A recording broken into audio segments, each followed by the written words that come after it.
하나님 아버지, 이제 아침마다 저희를 깨워주시고 시편 말씀으로 저희를 공급하여 주시옵소서.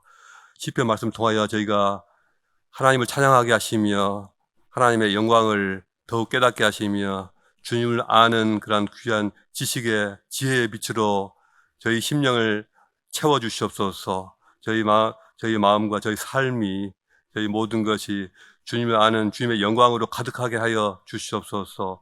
오늘도 주의 말씀 가운데 저희가 나가게 하시며 깨닫고 또 마음에 품고 기쁨과 찬양이 가득한 가운데 이 세상 살아갈 힘을 얻게 하여 주시옵소서. 감사하며 예수 그리스도 이름으로 기도했습니다. 아멘. 자, 오늘 주신 하나님 말씀은 시편 92편 1절부터 15절까지입니다. 시편 92편 1절부터 15절까지 저와 여러분이 함께 읽겠습니다.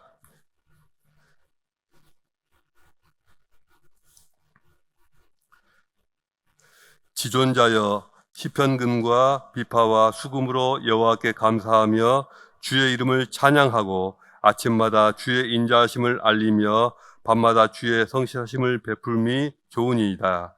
여호와여, 주께서 행하신 일로 나를 기쁘게 하셨으니 주의 손이 행하신 일로 말미암아 내가 높이 외치리이다. 여호와여, 주께서 행하신 일이 어찌 그리 크신지요. 주의 생각이 매우 깊으시니이다. 어리석은 자도 알지 못하며 무지한 자도 이를 깨닫지 못하나이다. 악인들은 풀같이 자라고 악을 행하는 자들은 다 흥황할지라도 영원히 멸망하리이다. 여호와여, 주는 영원토록 지존하시니이다. 여호와여, 주의 원수들은 패망하리이다. 영영 주의 원수들은 패망하리니 죄악을 행하는 자들은 다 흩어지리이다. 그러나 주께서 내 뿔을 들소의 뿔같이 높이셨으며 내게 신선한 기름을 부으셨나이다. 내 원수들이 보응받는 것을 내 눈으로 보며 일어나 나를 치는 행악자들이 보응받는 것을 내 귀로 들었도다. 의인은 종려나무같이 번성하며 레바논의 백향목같이 성장하리로다. 이는 여호와의 집에 심겨졌으며 우리 하나님의 뜰 안에서 번성하리로다. 그는 늙어도 여전히 결실하며 진액이 풍족하고 빛이 청청하니 여호와의 정직하심과 나의 바위 되심과 그에게는 불의가 없음이 선포되리로다. 아멘. 이 말씀을 가지고 가장 복된 삶이라는 제목으로 같이 묵상하고자 합니다. 시편 92편은 안식일의 찬송시라는 제목으로 시편에 수록되어 있습니다.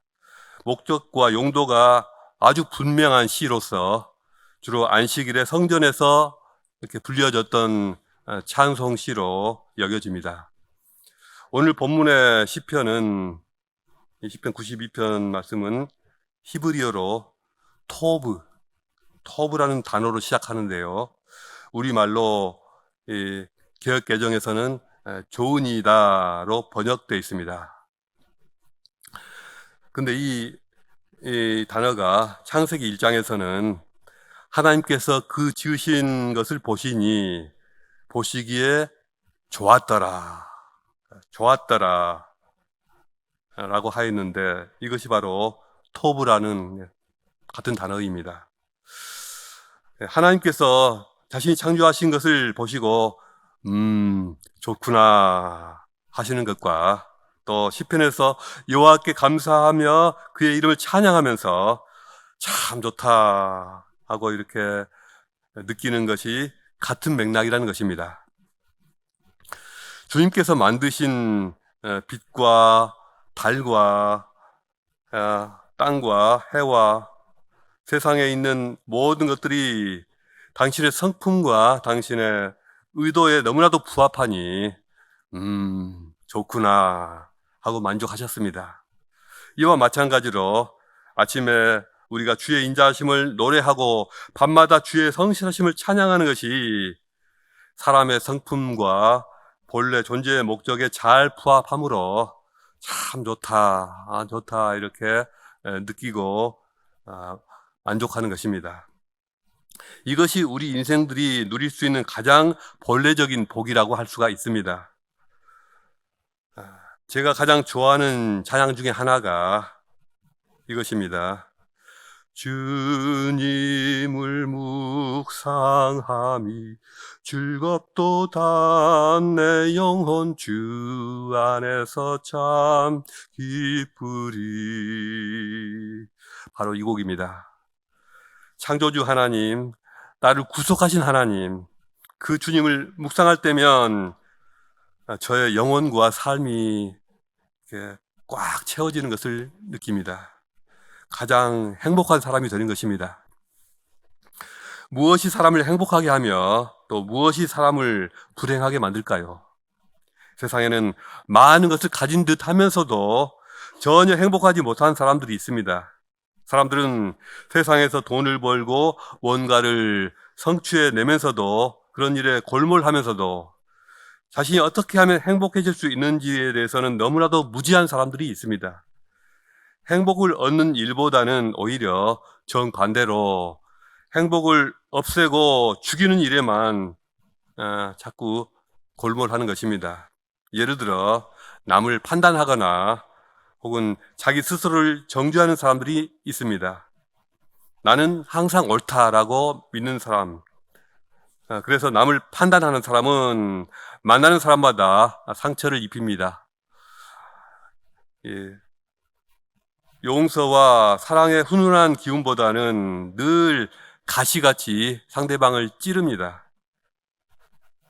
그 반대의 경우도 있는데요. 내가 그때 왜 그랬을까? 내가 왜 그랬을까? 나는 왜 이렇게 못난 짓만 골라서 할까? 이런 식으로 늘 자신을 자책하는 그런 경우도 있습니다. 이런 경우도 상처를 주기는 마찬가지입니다. 이런 사람은 자신도 불행하고 또 주위 사람을 불행하게 만드는 사람입니다. 이런 사람에게는 행복이 임하지 않습니다. 누구도 이런 사람과는 함께 살고 싶어 하지 않습니다. 또 항상 남과 비교하며 경쟁하는 사람들이 있습니다. 다른 사람의 잘난 점, 못난 점을 이렇게 곱씹으면서 항상 자신과 비교하는 것입니다. 이런 사람은 남보다 내가 나을 때는 잠깐 우월감을 가지고 만족감을 느낍니다. 그러나 자신보다 더 나은 어떤 점, 또 더 나은 어떤 사람을 볼 때 금방 열등감으로 바뀌게 됩니다. 여기서 그치지 않고 상대를 질시하고 미워하기까지 합니다. 이런 사람도 결코 행복할 수가 없습니다. 무엇보다도 자기 자신의 이익에만 골몰하는 그런 사람이 행복을 파괴하는 사람입니다. 제가 군 생활할 때 훈련소에서부터 제대할 때까지 함께 하였던 동기가 있습니다. 훈련소 동기 또 자대 동기입니다. 나이는 저보다 한 살이 더 많았는데 그 친구는 늘 군 생활을 힘들어했고 불평불만이 정말 많았습니다. 군 생활 27개월 동안 그에게서 긍정적인 말을 거의 들어보지 못했던 것 같습니다. 그 친구는 군대에서 고참들에게 대들다가 찍혀서 많은 어려움을 겪기도 했습니다. 입대 동기고 해서 이야기를 많이 나눌 그런 기회가 있었는데요. 왜 그렇게 그가 마음에 병이 들었는지, 마음에 병이 생겼는지 알게 되었습니다. 그 친구한테는 나이가 많은 형이 있었는데요. 그 형은 장남으로서 아버지의 재산을 거의 다 받아갔으면서도 부모님을 전혀 돌보지 않고 또 어렵게 사는 동생들한테도 나 몰라라 했던 그런 큰형이었습니다. 결국 부모들한테도 우라병이 생기고 또 동생들에게도 이렇게 마음의 분노와 마음의 병이 생기게 되었던 것입니다. 이렇게 자기 이익에만 골몰한, 자기 이익에만 몰두한 한 사람의 이기적인 마음과 행동이 그 집안의 부모와 자식들을 모두 불행하게 한 것입니다. 우리가 무엇에 몰두하고 사느냐, 무엇에 몰입하고 사느냐, 우리가 평소에 무슨 생각을 골몰이하며 또 무엇에 마음이 무엇에 있느냐, 바꿔 말해서 우리가 무엇을 묵상하느냐, 무엇에 몰입하느냐, 이것이 우리의 삶을 결정하고 우리의 행복과 불행도 결정합니다. 오늘 시편 본문에서 우리가 어떻게 늘 감사하고 항상 기뻐하면서 행복한 삶을 살 수 있는가, 어떻게 세상의 부정적인 것들에 빠지지 않고 복된 삶을 살 수가 있는가, 그 비결을 말해주고 있습니다.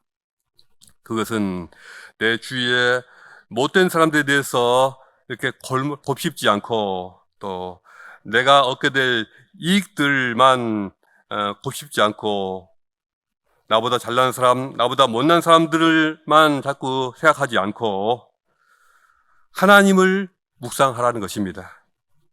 나를 둘러싸고 있는 세상의 모든 것들은 다 잠깐 있다가 사라질 것들에 불과합니다. 내 마음을 속상하게 하고 나를 고통스럽게 하는 그것들, 그 사람들 언젠가는 다 사라질 것들입니다. 그것들 때문에 이렇게 마음 상해 있고 마음 아파하고 괴로워하고 그럴 필요가 어딨냐는 것입니다. 오직 하나님의 인자하심과 성실하심과 그가 행하실 일만이 영원합니다.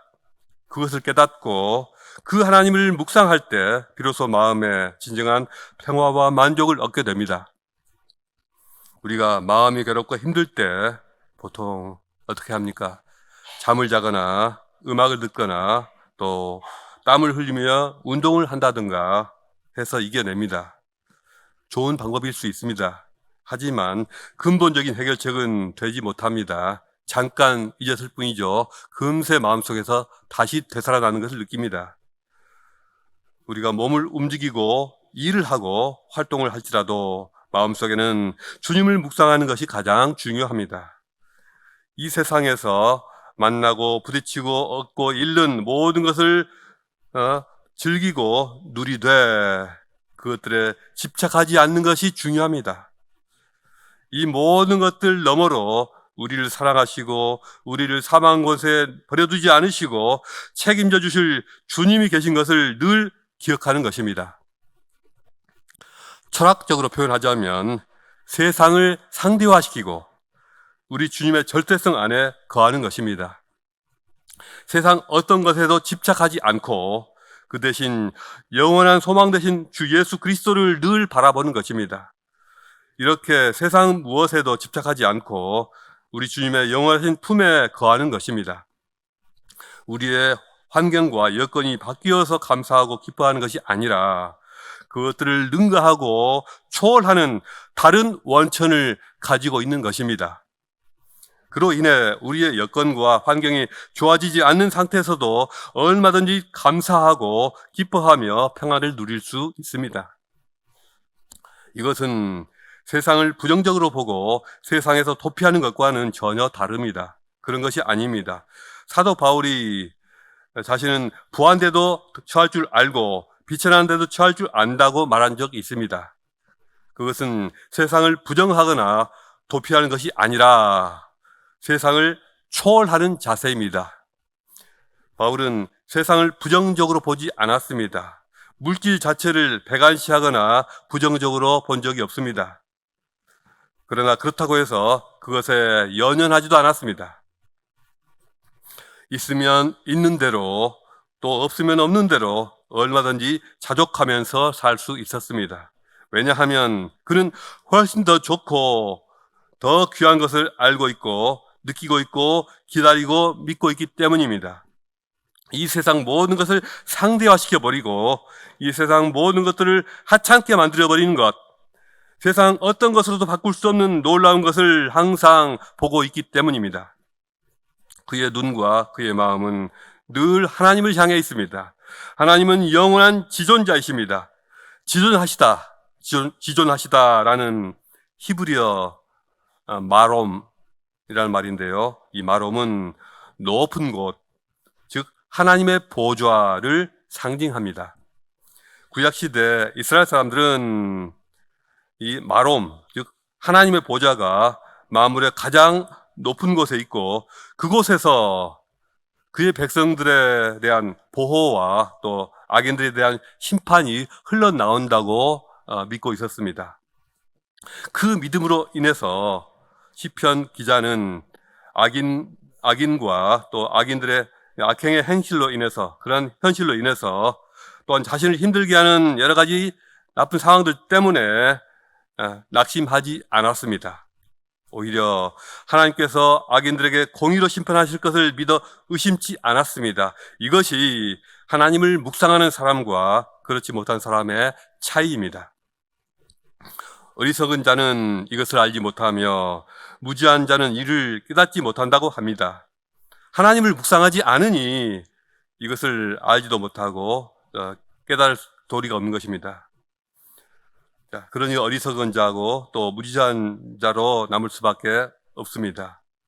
우리가 영원하신 지존자를 묵상하고 그분 관점에서 인생을 바라보지 않으면 우리 인생은 문제와 혼란 가운데 빠져서 살 수밖에 없습니다.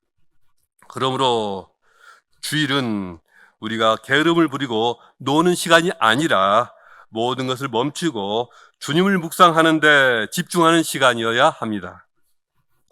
주일이면은 얼빠진 사람처럼 아무 생각 없이 시간을 보내는 것이 아니라 더 집중하고 더 정신을 모으는 그런 날이 되어야 합니다. 어디 주일뿐이겠습니까? 매일 아침마다 주의 인자하심을 생각하며 기도하고 또 밤마다 주의 성실하심을 묵상하며 기도하는 시간만 가질 수 있다면 그 사람이야말로 가장 복된 사람, 가장 행복한 사람이 될 것입니다. 한편으로는 내 삶이 여러 문제로 힘든데 내가 성직자도 아닌데 어떻게 그렇게 할 수가 있겠냐, 그게 어떻게 가능하겠냐라고 생각하는 분들이 있을 것입니다.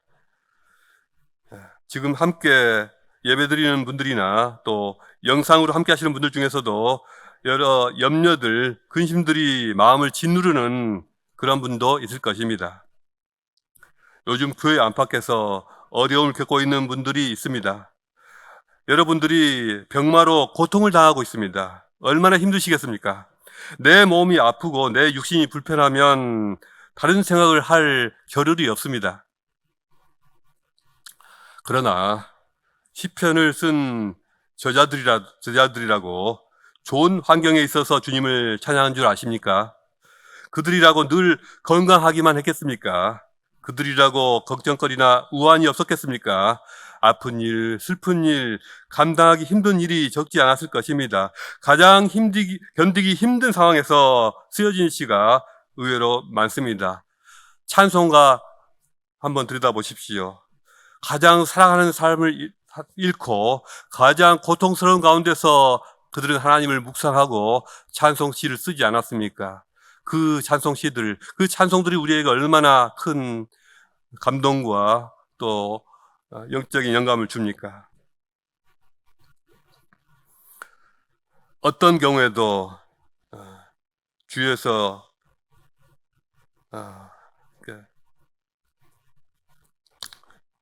이 시편 기자는 어떤 경우는요, 주위에서 악을 행하고 또 그런 사람들이 잘 되는 그런 일들을 비일비재하게 봤고요. 원수들이 악행을 일삼는 것을 눈앞에서 지켜보는 그런 상황이 있었습니다. 그런 상황에서도, 그런 경우에도 하나님을 묵상하며 찬양하는 시를 쓴 것을 볼 수가 있습니다.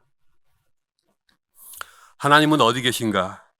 하나님은 항상 과연 세상 일에 관여하고 계시는 것인가? 수많은 사람들이 그런 의심을 합니다. 내가 노래를 하든 아니면 슬퍼서 통곡을 하든 세상은 달라지는 것이 없고 똑같다. 뭐가 달라지느냐? 이렇게 생각을 합니다. 과연 그럴까요? 결코 그렇지 않습니다. 하나님은 아무것도 하시지 않는 것 같으면서도 모든 일을 다 하고 계십니다. 우리가 그것을 보지 못할 뿐입니다. 하나님께서 이 세상과 또 이 역사 속에서 그분이 일하시는 규모와 그분이 일하시는 속도가 사람의 스케일과는 너무도 다르기 때문에 우리가 그것을 잘 느끼지 못할 뿐입니다. 보통 하늘을 나는 보잉 747 제트기 속도가 시속 900km 정도 언저리입니다. 그런데 우리가 사는 이 지구는요, 이 적도지방을 기준으로 해서 자전하고 있는데, 자전하는 속도가 적도 기준으로 해서 시속 1670km 속도로 자전한다고 합니다. 또 그보다 훨씬 빠른 속도, 시속 10만 7천 km의 속도로 태양 주위를 엄청나게 빠른 속도로 공전하고 있습니다. 지금도 쉬지 않고 공전하고 있습니다. 자전하고 있습니다.